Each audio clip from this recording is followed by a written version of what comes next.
Hi, ಎಲ್ರಿಗೂ ನಮಸ್ಕಾರ. ನಾನು ನಿಮ್ಮ ಪ್ರೀತಿಯ ಪೂಜಾ ಪೂ ರಾಧಾಕೃಷ್ಣ ಯೂಟ್ಯೂಬ್ ಚಾನಲ್. ಈಗ ನಾನು ಮಾತಾಡ್ತಿರೋ ವಿಷಯ ಏನು ಅಂತ ಹೇಳಿದ್ರೆ, ನಾನೊಂದು ಯೂಟ್ಯೂಬ್ ಚಾನಲ್ ಓಪನ್ ಮಾಡ್ಕೊಂಡಿದ್ದೀನಿ.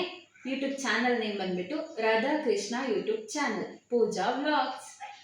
ಸೊ ಇದಕ್ಕೆ ನೀವು ಸಬ್ಸ್ಕ್ರೈಬ್ ಆಗಿ ಲೈಕ್ ಕೊಟ್ಟು ಸ್ಟೋರೀಸ್ಗೆ, ಆಮೇಲೆ ವಿಡಿಯೋಸ್ಗೆ, ಪೋಸ್ಟ್ಸಿಗೆ, ವ್ಲಾಗ್ಸ್ಗೆ ಎಲ್ಲದಕ್ಕೂ ಸಪೋರ್ಟ್ ಮಾಡಿದ್ರೆ ತುಂಬ ತುಂಬ ಖುಷಿಯಾಗುತ್ತೆ.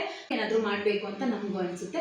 ಸೊ ಸಪೋರ್ಟ್ ಮಾಡಿ, ಸಬ್ಸ್ಕ್ರೈಬ್ ಆಗಿ, ಮರಿದಂಗೆ ಬೆಲ್ನ ಕ್ಲಿಕ್ ಮಾಡಿ. ಒಂದು ನಿಮಿಷ ನಿಮಗೆಲ್ಲ ನಮ್ಮ ಚಾನಲ್ ತೋರಿಸ್ತೀವಿ. ಸಬ್ಸ್ಕ್ರೈಬ್ ಆಗಿ ಸಪೋರ್ಟ್ ಮಾಡಿ. ಇದು ನನ್ನ ಫಸ್ಟ್ ವ್ಲಾಗ್ ಆಗಿರುತ್ತೆ. ಸೊ ಈ ವ್ಲಾಗಲ್ಲಿ ನಾನು ಏನು ಓಪನ್ ಮಾಡ್ತಿದ್ದೀನಿ, ಇದೇ ಫಸ್ಟ್ ಟೈಮ್ ನನ್ನ ಚಾನಲ್ ಓಪನ್ ಮಾಡ್ತಿದ್ದೀನಿ ಅನ್ನೋದನ್ನು ಹೇಳಿದ್ದೀನಿ. ಇನ್ನು ಮುಂದೆ ವ್ಲಾಗ್ಸ್ನ ಮಾಡ್ತಾ ಇರ್ತೀನಿ. ಅದಕ್ಕೆ ನೀವು ಕಮೆಂಟ್ಸ್ ಮಾಡಿ, ಲೈಕ್ಸ್ ಮಾಡಿ. Thank you for the watching. ಇದು ನಿಮ್ಮ ಪ್ರೀತಿಯ Krishna Radha vlogs. Thank you for the watching. ಇದು ನಿಮ್ಮ ಪ್ರೀತಿಯ Radha Krishna YouTube channel Pooja vlog.